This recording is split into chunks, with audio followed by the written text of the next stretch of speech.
मान गंगे तिरी एक गोंदावले सुंदर गाव, मान गंगे तिरी एक गोंदावले सुंदर गाव, सद्गुरु ब्रह्म चैतन्य दैवताचे नाव, सद्गुरु ब्रह्म चैतन्य दैवताचे नाव। सर्वांना सप्रेम श्रीराम समर्थ।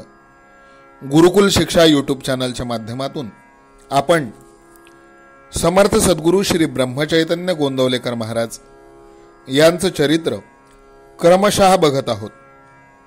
आपल्या नित्याच्या प्रथेप्रमाणे समर्थ सद्गुरू ब्रह्मचैतन्य महाराजांना अभिवादन करूयात आणि त्यांच्या चरित्रातला पुढचा कथाभाग बघूयात। जयाचा जनी जन्मनामार्थ झाला, जयाने सदा वासनामात केला, जयाच्या मुखी सर्वदा नाम कीर्ती, नमस्कार त्या ब्रह्मचैतन्य मूर्ती। समर्थ सद्गुरू श्री ब्रह्मचैतन्य महाराज की जय। श्रोते हो, श्री महाराज काशीहून अशा रीतीने निघाले ते कुठेही न थांबता प्रयागला आले।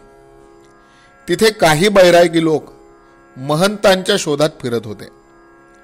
वय 20च्या आसपास, दाढी व जटा वाढलेल्या, अंगावर ब्रह्मचर्याचे आणि अध्यात्माचे तेज फाकलेले अशी श्री महाराजांची मूर्ती पाहिल्यावर त्यांना त्या बैरागी लोकांनी आपला महंत करून टाकले।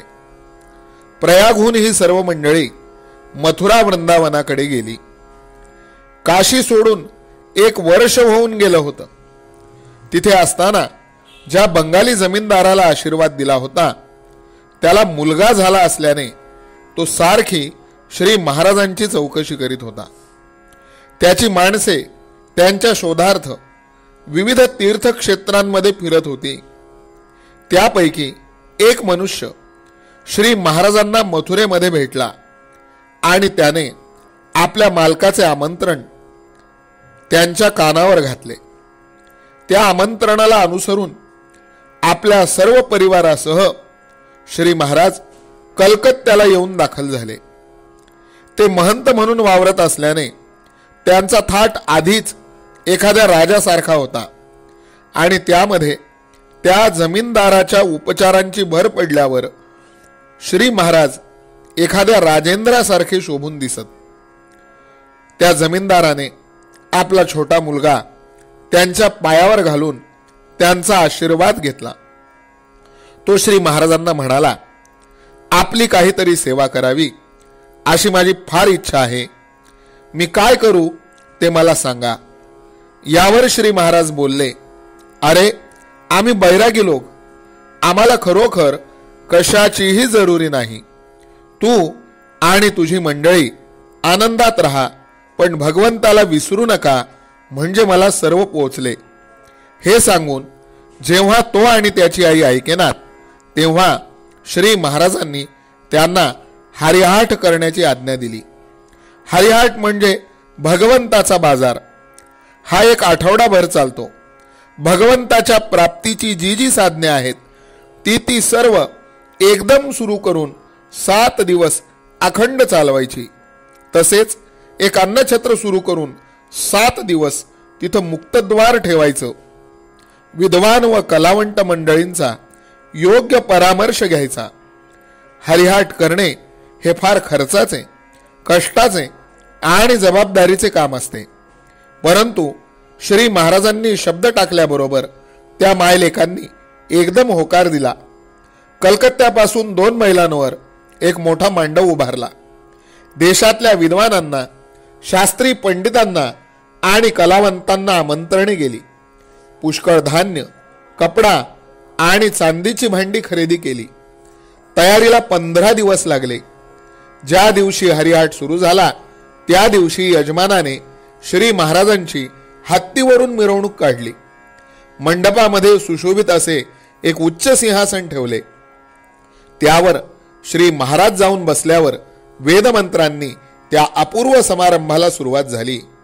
मांडवाच्या निरनिराळ्या भागांमध्ये वेदपारायण, यज्ञ, जप भजन, कीर्तन, नामस्मरण, पुराण वाचन, प्रवचन, योगासने, पंचाग्नी साधन, शास्त्राध्ययन, ब्रह्मकर्म, अनुष्ठान, देवतार्चन, सत्संग, गुरुसेवा, मौन सेवन, वाममार्ग, तंत्रक्रिया इत्यादी साधने सुरू झाली.